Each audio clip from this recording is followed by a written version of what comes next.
welcome to Chaos Cooks. Today we are going to be teaching you how to cook on a budget, hopefully, and today we're going to be cooking spaghetti bolognese.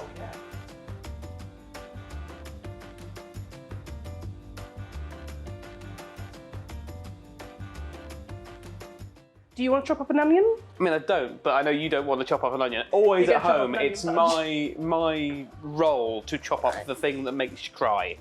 So, I love that. I'm going to take my very small knife. I'd much rather have that one, I won't lie, but... Did you manage to find a peeler? I did not manage to find a peeler. Would you like me on this first or on the peeler, chef? You can do that. Yes, chef. So, a nice way to actually bulk up a spaghetti bolognese when you're running low on meat and things like that. So add in a couple of finely diced carrots.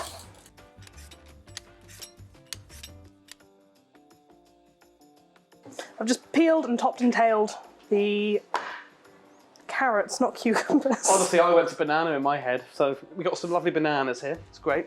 Right, I'm just going to chop them in half to make it a little bit easier. And how would you like the onions chopped? Fine. Sliced and diced? Yes. Oh, you had to do it. You had to do it. Okay. Yeah, absolutely. Let's try and make it all nice and thin. Do you do that to me at home? So you say nice and thin, you mean like small, thin squares, right? Yes, Sliced please. Oh, okay, okay. See if I can remember how to do this properly. Probably won't. Cut the carrot in half lengthways. Now into batons, like so, and then you can just chop them straight along. Mind your fingers. Mm-hmm. That's what I'm trying to do right now.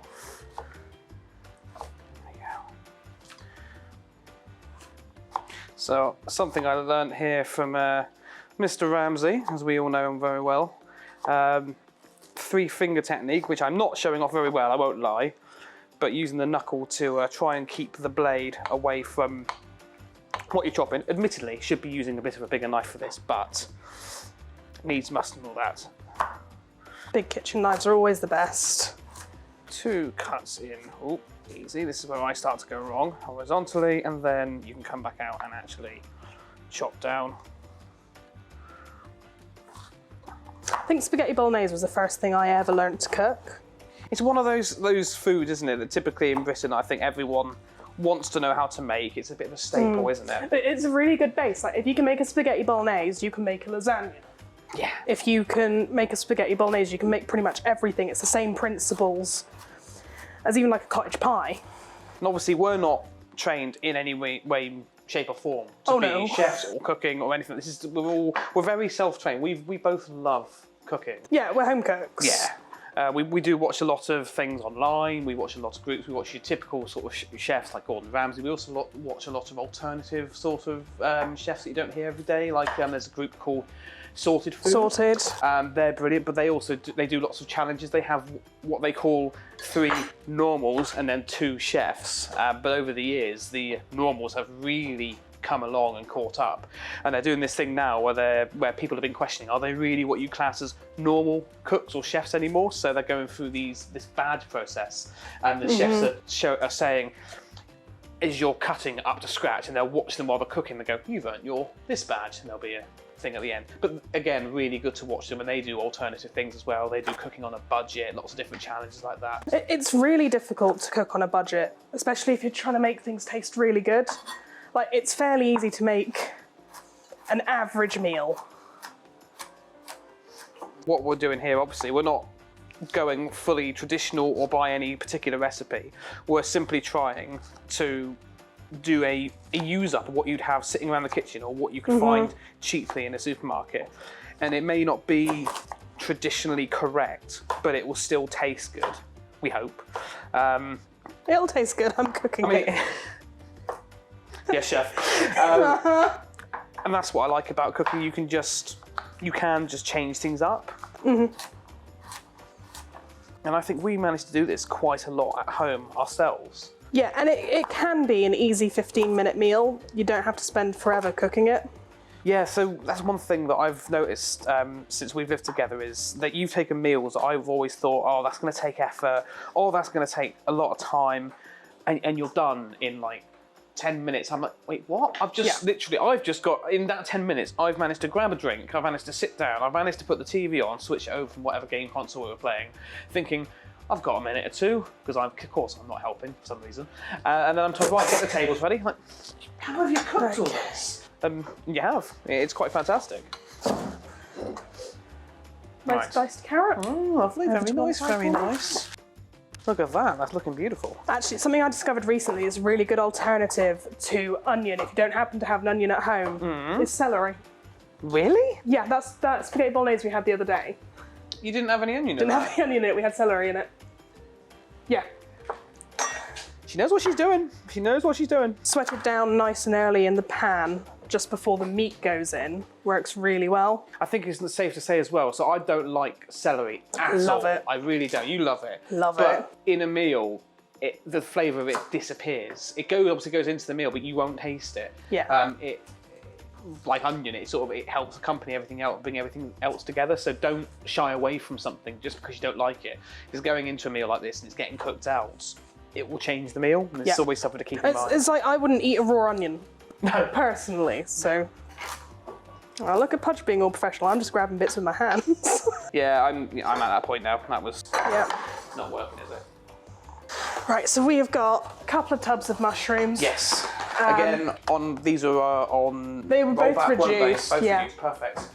So we've got some chestnut mushrooms, then we've got, I think they're supposed to be button mushrooms, but they're a bit large. If you want to quarter the button mushrooms. Lovely job. And then slice these up because they're going to look really pretty lengthways. A lot of these ingredients aren't things you have to have in a bolognese. You can mix and match a few things. I've brought in as much as I can that I use as alternatives when I'm cooking. Yes. For a bolognese, you can use a tin of chopped tomatoes. It's super, super cheap. It's what, 25p for a chopped tomato. But you can also use your tomatoes that are a little bit overripe that you've got at home. So we've got a few here. Maybe cook them out in the pan for a little while, bring out the juices of them, and it will soon come down to what you're looking for. And you can use both. Perfect. That's what I do like about meals like bolognese. You've got lots of avenues for swapping, changing it up, personalising it, and you can't get locked out of having the right ingredients too easily with it compared to other meals. Yeah. I believe, now you correct me if I'm wrong here, and you know where I'm getting this from, traditional bolognese and a lot of traditional things have something called a sulfrite? Sulfrite, which is chopped. Chopped celery, chopped carrots, bit of onion in a pan, and then you sweat it down. Yeah. And that's how a lot of these meals are sort of made, aren't they? It's a really good flavour base, but it's not necessary. No, not at all. Which is the important thing there. See, got some knowledge. You do. Surprised. Hey, now we're back in the kitchen. So with the tomatoes, you don't have to go too fine because you're going to boil them down in a pan for a little while. I love mushrooms personally, and lately I've been eating a lot more of them, often in place of meat. Yeah. I love the flavours you can get with them. I love how much you can do with mushrooms. Dirty hands? Yeah, nasty wet tomato hands. You can fry them off, you can make them crispy, you can include them in something like this, you can make them buttery, garlicky, you can flavour them as you want, you can make the texture effectively as you want with them, and with all different varieties, that just goes even further with all of those things. I need to do that on a bigger chopping board. You're causing yourself issues there. Oh, always. Right. So I've just got a bulb of garlic out. When making spaghetti bolognese, you absolutely can use pre-chopped garlic. You can use garlic paste, even garlic powder, which we use a lot at home. So a little tip for opening up garlic cloves, just squash them with the side of your knife a little bit, and then chop off the very top piece, and it should pop straight out. Do that again. Give it a little bit of flatten, cut off the top bit.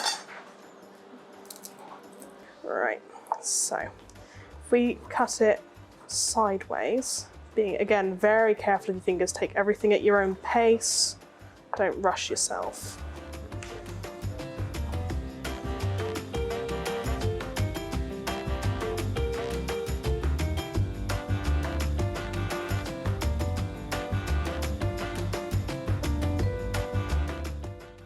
Are you still going to do garlic bread? I am going to do garlic bread. Garlic bread. You've got garlic there. Is that for in the actual... That's for me. That's for you. So I will do that separate in a minute. Simply going to get some butter, which we already have here. We were using some butter that obviously has been given to us from, I'm guessing, a restaurant at somewhere or somewhere that uses the small little packets. I've undone them. I'm going to give it a quick microwave. And when I say quick, please be careful with butter. You microwave it too long, it starts exploding. Hot melted butter, it's not great. I'm going to mix in some garlic, which I will probably mince up and just give it a mince. We've got some bread that was actually going stale eventually. Stale bread is actually really good for this because you're going to toast it anyway, so it makes no difference. You're not wasting bread that you may want to eat nice and fresh. I'm going to toast it, take the butter, just put it on top, and there you go. You've got some very basic but simple garlic bread, which goes lovely with a meal like this. So that's what I'll be doing. You can make a nice simple garlic bread out of just everyday regular bread. You've just got your white Hovis in the freezer. Just pull a piece out, lather a bit of butter on it, sprinkle some garlic on top, and stick it in the oven. It's beautiful. Garlic so powder. cheap and easy, and it saves you from going out and buying extra stuff. Garlic powder. Yes, You can use garlic powder for it as well. If you happen to have something like rosemary around as well, just a little bit of that on top. Making you hungry now. See, I do know what I'm doing. Make me hungry now. I'm really good with the unhealthy options. Yeah, absolutely. Say no more on that one. Anyway, shall we go over? Yeah, good plan. Let's cook. So we've moved over to the stovetop, and we're going to begin actually cooking everything now that we've got everything chopped and prepped and ready. First thing we have done is we have brought some water up to a boil. You can either use your kettle or obviously do it on here, and we're going to want to salt the water because we're going to be cooking pasta, which means you want a lot of salt in the water. Way too much, but okay. I'm going to bring up the pan to heat for the actual bolognese and add in some butter or oil, whichever you have. It really doesn't matter which. A couple of seconds. First thing that's going to be going in will be our onions and our carrot and celery mix. We're going to want to let those sort of simmer down for a couple of minutes to get nice and soft.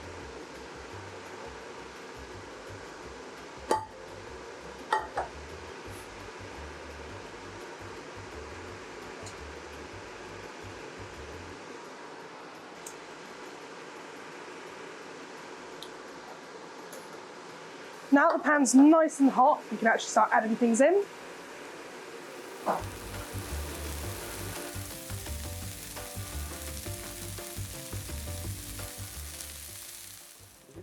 Right, so Elz has got the bolognese covered. It's smelling amazing, I must say. I'm going to take on the garlic bread. Try not to make any Peter Kay references there for now.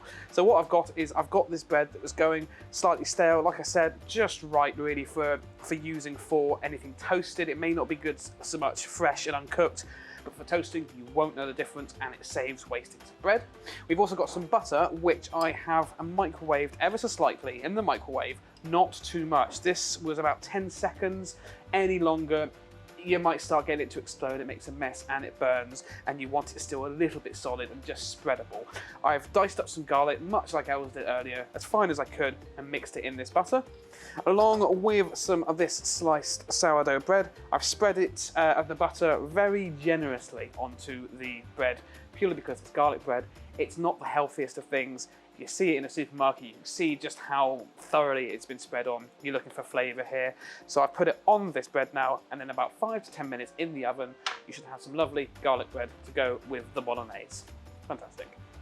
So you want to add a little bit of salt and a little bit of pepper to your meal throughout the cooking process. It adds layers of flavour, and the flavours of salt and mostly pepper kind of change throughout the cooking process. They can really help bring some depth into the meal itself.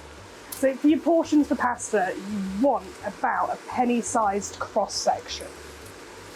It doesn't seem like a lot to begin with. Once it's boiled through, it'll get a little bit bigger, and once it's piled on a plate, it'll look a lot bigger. Okay, all right, so our vegetables have quite nicely begun to brown off at the bottom and really soften up. Turn the heat down a little bit. I'm gonna add in the meat. Now, this is quite a large section of minced beef.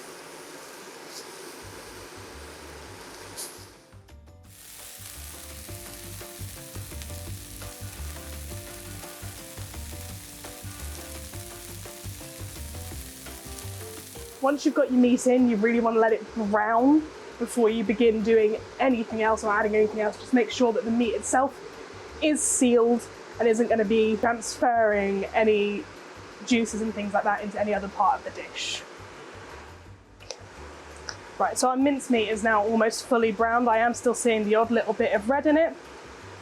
One of the benefits to frying off mincemeat rather than boiling it is that you lock in a lot more flavour and makes it a lot tastier.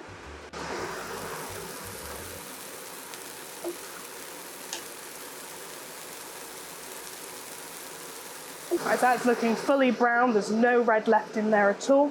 At this point we can start adding in things like our tomatoes. So I've got 2 just roughly diced normal sized tomatoes that were about to go out of date, getting a little bit soft. And then a can of chopped tomatoes. Just going to mix that in, see how it looks. You may want to add the second can of chopped tomatoes. Definitely want to add the other can of chopped tomatoes.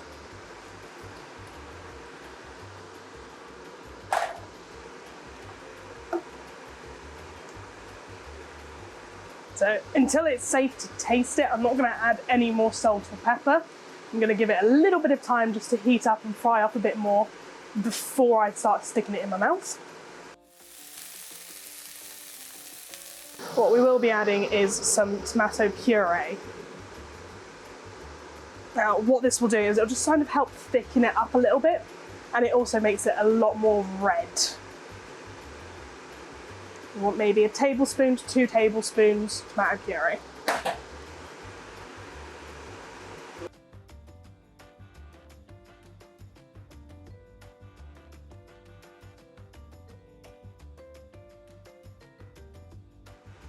Tomato puree and chopped tomatoes are both really, really cheap and easy to get your hands on, and obviously live in the cupboard and last for ages. Just got to make sure once you open things you keep them in the fridge. You see that the water level in the bolognese has slowly risen as the tomatoes have started to release all of their liquid. It's actually looking pretty good. Okay. So, next thing that we're going to add is our garlic. You do want a fair amount of garlic. I would say 1 to 2 cloves. I like it really garlicky, so I'm going to have more. And again, you can use dry powdered garlic, you can use fresh garlic, you can use pre-chopped garlic, anything you want. As long as it tastes like garlic, it can go in. So pasta is just about cooked now. I'm going to hand it over to Pudge to go and drain it for me and prep it ready to be dished up.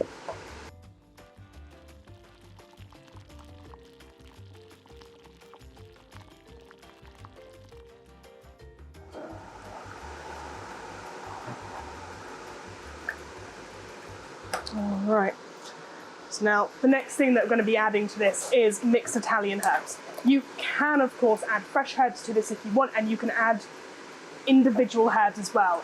Italian herbs usually contains things like rosemary, parsley and basil, which you can add separately, but to be honest with you, the price of one of these, you might as well buy a mixed.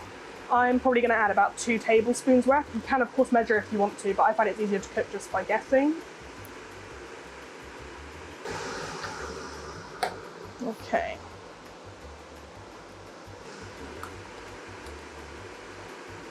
So once we've got into a point where it's bubbling away really nicely, I'm just going to add in the mushrooms, give it a stir, and then leave it cook for about 5 to 10 minutes.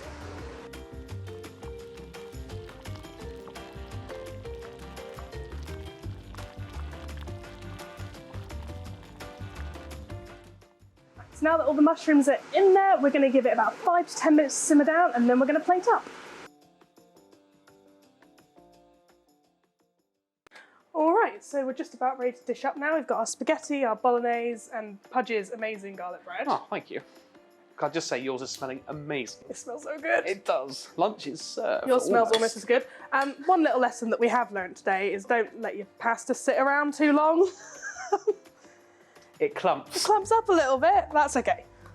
One thing I have heard is if you save a little drop of the water, and this is a thing on me because I'm the one who drained it, if you save a little bit of the water and add it back and mix it in, it will stop that from happening. Yeah. Also, you often do a little bit of oil in it, don't you? Yeah, the moment I drain it, I like to add a little bit of olive oil or even just vegetable oil into it, a little bit of salt and pepper. It just stops it from clumping up too much. Absolutely. Oh, so good. Right, shall I put one on here for you? Yeah. There you go. Would you like one on there too? Oh yeah. There we go. There we go. So yeah, that is actually a really budget-friendly meal. I think that costs £7.50 for all the ingredients all put together. Can we look at just how much is in this there is pot? loads in there. I mean, we're up to about here still Yeah. on this mixture. That's going to feed, what, 7 more people at least? I would say overall, if you're eating normal sized portions, this will probably feed 8 to 10 people overall. I like the way you looked at me when you said normal size portions there. No comment. But absolutely, and that's how little money is that per person. That's less than £1 per person for a whole meal. That's not bad in the slightest. And we've stopped food going to waste. Yep. We've used up what may be lying around the kitchen, in the fridge. Maybe it's going to go off, and it makes a perfectly good and healthy meal for you. Are you getting ready to eat? Yeah. Is it time to dig in? I think it's time to dig in. You want to give it a try? Go on then. Let's have a dig in. I'm actually Pretty quite good. interested in the garlic bread. I won't lie. Let's have a look. Oh, that looks amazing. The amount of colour you've got in this as well. Yeah.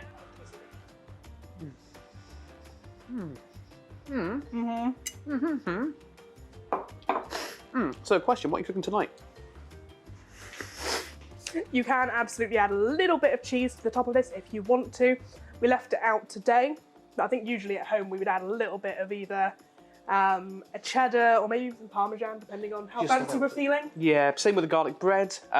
Put a little bit of that on before you put it in the oven. Parmesan especially crisps it up nice on top. Again, that's personal preference. But yeah, lots of little things you can chop and change and do and still come out with this amazing meal. Oh yeah. Absolutely brilliant. Thank you so much for watching the first episode of CHOAS Cooks. Hopefully we'll be bringing you more budget-friendly meals in the weeks to come.